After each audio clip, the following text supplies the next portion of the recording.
A short history of journalism. An extremely short history, but exceptionally comprehensive.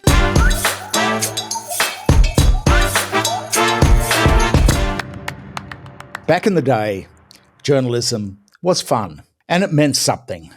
It was publish or be damned, and we were serious about it. Those were the days. For business reporters, it meant going out to lunch at some fancy restaurant, smashing fine wines all afternoon and maybe scratching out a few notes on a bit of toilet paper in the dunny if there was a scoop to be had, just so that you'd remember it when you got back to work at 4 or 5 o'clock. You had an 8 o'clock deadline back in the days, and there was plenty of time to make a few phone calls, nip down to the pub for a couple of quick scooies before 8 o'clock rolled around. 800 words in 40 minutes, not a problem.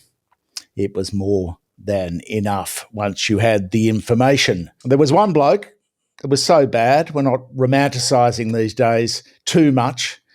There was one bloke at News Corp, very famous or infamous. We've forgotten his name, but his claim to fame was that he had never been seen at work sober. He even fell asleep at the desk one day and his cigarette dropped into a bin with waste paper in it and almost burnt the place down. He didn't lose his job, of course, because you had to do something bad to lose your job back in the day. Those were the days, all right, not the boozing, the journalism which went with it. Yes, there was the odd bit of flack still trying to get a story in the paper if it was a big story, and they'd try to block it and tamper with it a bit, but it was geared towards publishing the truth no matter the flack, unlike these days where they're just completely lobbied out of the picture. It's all gone. They're just organs of propaganda now, tools for advertisers, powerful commercial interests, lobbyists. In just a few years, bust. So what happened? Two things: the internet and the human resources revolution. When I was at Fairfax for 8 years, from it's now called Nine Entertainment, that's quite apposite, from 2008 to 2016, we had 5 rounds of redundancies. The brains just left the building and the guts too. There was a discernible point at which the Herald actually became dumber than its readers. Editors were sent on management consultants roamed the building doing useless stuff and charging a lot of money for it.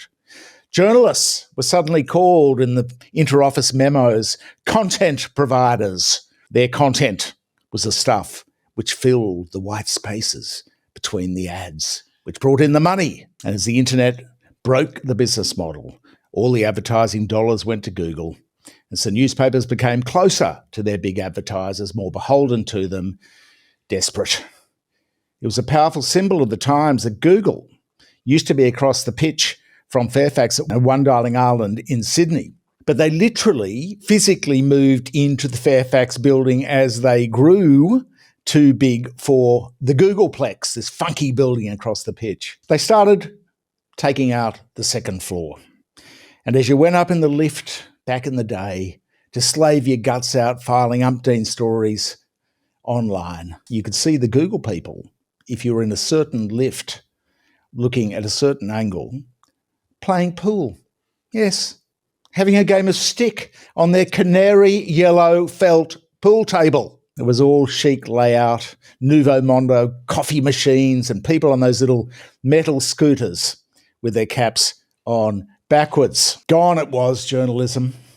Journalists used to have massive Twitter brawls. No more. As Google encroached, taking out almost the entire Fairfax building and squeezing in the Sydney Morning Herald and the Fin Review on one floor, the journalists were bound by social media policies. No more Twitter brawls, no more free speech. Fairfax got squeezed into 1 or 2 floors. Google expanded, and now they all just toe the line. No more screaming matches on the newsroom floor. No more leadership, no more publish and be damned. And so the exodus from the ABC too. We published today online some notes relating to the sudden departure of the journalist Antoinette Lattouf from ABC, gone thanks to the machinations of the Israel war lobby wanting to get rid of her. They knew she was gone. say the WhatsApp messages, before she knew she was gone. So you can check out the texts. If you want to read them, they show the way it all works. How the ABC sacked this woman because lobbyists did not like her opinions. They did not share her opinions on Twitter. There is no winding back the clock. Good journalists remain, yes, in a vacuum of leadership in the mainstream media because they report to the greasy pole climbers who are on KPIs to keep the costs lower and raise the corporate advertising income. Good old KPIs, key performance indicators. And so it was that the HR revolution and the internet broke journalism. And now we have social media and independent media. So thank you for your support.